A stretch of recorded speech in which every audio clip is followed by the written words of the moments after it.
What is going on YouTube? It's your boy King Jack, and today I'm going to be giving you an in-depth analysis and gameplay on Joe Smith. Before we get into it, don't forget to like and subscribe. Alright, so hopping into this card, this is in my opinion the best fan favorite Series 2 card for his price, for his value. As I'll show you in a second, I sniped him, well, barely sniped him for 5.2k, and he goes for around 6 on average.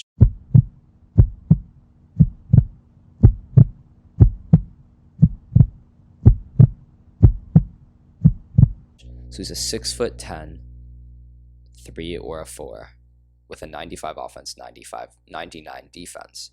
So looking at stats, great finisher, good in the post, great shooter from mid and 3. He's a good dunker, he can handle the ball, he can speed boost at 86. And all of his defense are above 85. He has an 85 block, 88 steal, 93 perimeter, and 86 interior.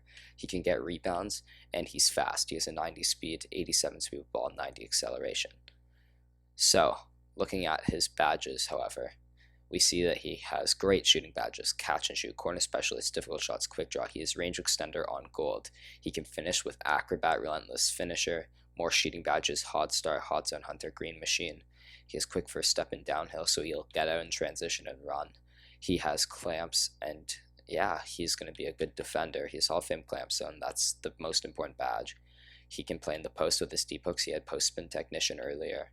He's moving truck, rebound chaser, pogo stick, tireless defender trapper, so he really does a bit of everything. And this is the perfect glue guy who can score and also play defense, as well as rebound and do other little things.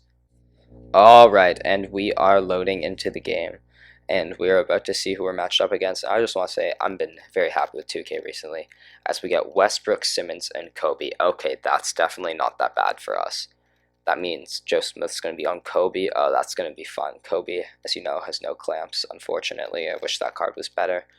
But yeah, 2K's been actually pretty good lately, giving evolutions to so many players they released a while ago. I've been very happy just to see that they have actually been caring about the player base, and they've released some good promos. So let's see what you can do in the post, Joe. Call for a quick isolation, and let's see how you do it. And there's the post hook, and he actually doesn't have the standard post hook that 95% of big men in this game have. So that's actually kind of cool. It's interesting. He's definitely a viable post player. You can run him at small forward and cheese for sure, as Westbrook hits that crazy layup over me. So let's see what you can do, Joe. Pulling into this range, you can definitely and he's randomly running out of bounds with his Kobe, and Joe hits the bounce back. So yeah, Joe can definitely shoot off dribble. He can shoot on the catch. I mean, I don't love his release because personally I think the upper on the Thurl Bailey release is not good and does not match the base very well, and it doesn't really help you time it, in my opinion, so I'm not the biggest fan. And he's giving Joe Smith, you see that speed boost. Joe Smith is just absolutely crazy. This is actually a demigod. He's basically just Thurl Bailey for 5k, who's a slightly better shooter because he has Hall of Fame quick draw and a better stat, but not quite as good as a slasher, I'm gonna go out there and say. But defense, they're the same, I'd say. So, I mean, he's 6'10", Thurl's 6'11", but they look the same, if not Joe Smith is taller, just purely based on player builds, as he dimes Porzingis for the green. Good Joe Smith. I can't remember if he has dimer. I'm pretty sure he has it on gold. Maybe not, but either way, throw in a nice pass there. As we get our steal, and let's run it up with Joe Smith. Let's hit that behind the back dribble. And we're off, hitting Porzingis, hitting Joe Smith again, and let's go in the post. Oh, let's dunk that. Okay. So Joe Smith's really a 3-level scorer. He can definitely score in the post, he can definitely score on the perimeter, and he can definitely score on the interior slashing. And Joe Smith comes down with the rebound. That's something I've noticed because this isn't like the only game I've played with him. I obviously warmed up with him a bit as he blows by Kobe for the dunk. But Joe Smith is just able to do so many things, and it's honestly pretty nice, and I'm not complaining. And Kristaps with the interception, and Joe Smith, oh, that's not enough space, that's my fault. But Joe Smith, can he get it? But yeah, anyways, what I was saying is that he rebounds very well is what I've noticed. He definitely rebounds like a big man. He has the badges for sure. I'm pretty sure he has Hall of Fame rebound chaser, which is probably why he rebounds the way he does. And let's see how that quick stop looks. That's nice, into the shot, and he nails it. Bang, Joe Smith. Alright, so yeah, just flicking up that stick and then shooting right off of it, especially off screens, is so effective, and Joe Smith's going to be able to do that. And yeah, this game's a blowout. I'm not too worried about defense. I just want to really show off what Joe Smith is all about. And we're walking in and throwing that pass to Walter Davis, to Porzingis, and let's see Joe going to the rim, hopping in. Oh, he doesn't even trigger the hop because he's just taking it viciously to the hole. Okay, Joe. And that's a terrible release. Not going to be able to get a rebound, unfortunately. But yeah, it's just crazy looking at how big Joe Smith is. He looks a lot taller than Ben Simmons, as you can see there. And Simmons is a big player build too. And let's see that moving release, and that's a bit of a bounce back, and that's off. Okay. That triggered one of the weird animations you can get on a moving three for sure. Okay, dive.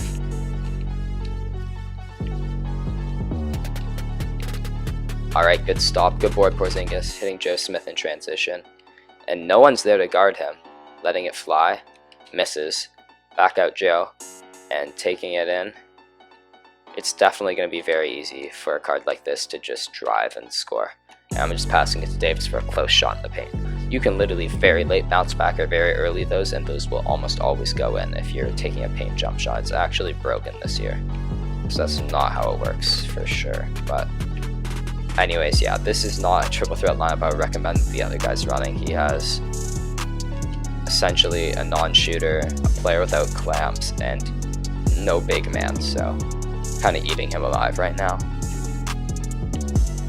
But yeah, this isn't the best player to make an example of Joe Smith out of just because he's not that good, but Joe Smith, let's see if you can green that. Nope, that's a white, but he hits it anyways. So I didn't green the gameplay, which really tells you that that release is not the best in my opinion. But it doesn't matter, he's still going to hit, and he showed himself off as a slasher for sure. He definitely showed himself off as, well, he didn't show himself off as a defender, but you know he can, because he's basically a 7-footer who has pretty long wingspan, so it's really not going to be much of an issue to try to use him in that realm. And I do recommend him at power forward is definitely what I'm getting off of this. And yeah, hopefully when we go to the ball drop, we got some of the new Galaxy Opals. That would be nice. Alrighty, so we're here at the ball drop ready to wrap up this video, and I'm going to give my final thoughts on Joe Smith. And we only get 3 tokens, so it's not great, but I'm expecting a token market update soon, so honestly, can't complain. Might as well cash out on those. But, so final thoughts on Joe Smith is he definitely has a place in a lineup with me. He's not as good as a shooter as I would have expected because that release is a bit lackluster. I honestly think I prefer the Thurl Bailey release with Gold Quick Draw as of right now, just based on that gameplay. But he's definitely more of a capable shooter than Thurl Bailey, who I would say is his main comparison as a player, both animations wise, because honestly, I wouldn't be shocked if they have the same animations because their dribble sigs don't look that far off either. It's like it's straight into the 300 somehow. But they dribble similarly, they look pretty similar. I mean, Joe Smith is a monster. He looks like he's a 7-footer, which is why I'd recommend playing him at power forward. But he still definitely moves like a wing or a guard. He moves very fluidly. He's going to be able to play great defense for you. Triple threat's not a place to exemplify that, but he's going to get in lay-ins, especially with his size. He's going to get blocks, and he gets a ton of rebounds. That's the first thing I noticed about him. And I played a few games with him already, and he snags at least 3 boards a game in triple threat, which is honestly impressive, especially because I have a 7'3" Hall of Fame rebound chaser on the floor with him. So would I recommend this card? Absolutely. I might even invest in this guy, honestly, because 5k seems way too low of a price for this man. And it's kind of ridiculous, honestly. So that's the video, guys. I hope you enjoyed the content, and make sure you like and subscribe for more gameplays like this and more informative videos.